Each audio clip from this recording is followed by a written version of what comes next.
じゃあ今から小よりを作ります。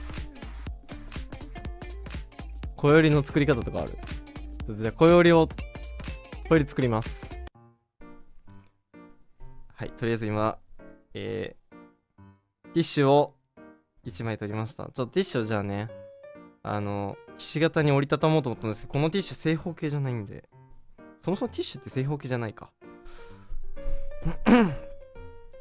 ちょっとあれなんですけど、で、ちょっと紙飛行機を折るときみたいにします。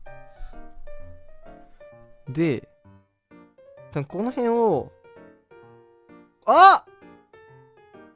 線香花火みたいになった。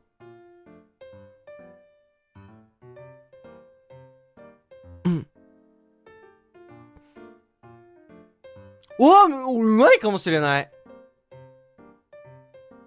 うまいかもしんない、これ。インスタあげよ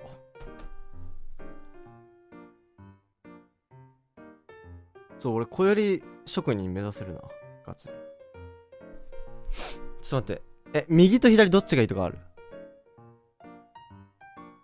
左にするか、ちょっと一旦。俺、右側にマイクがあるから、ダイレクトに私のくしゃみの、あれが言ったら、あれやし、ちょっとじゃあ、左でいきます。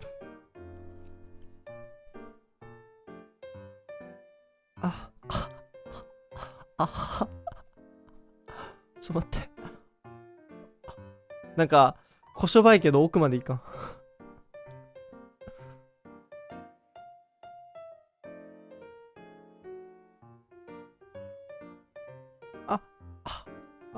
なんかコロナの検査してるみたい。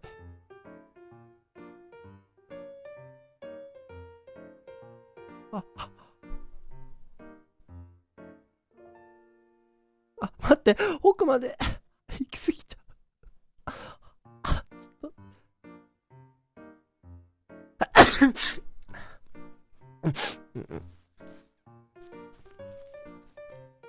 はい。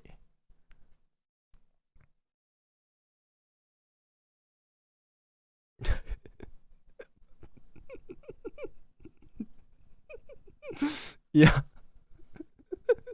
これいるか？これがお前らの聞きたかったくしゃみか？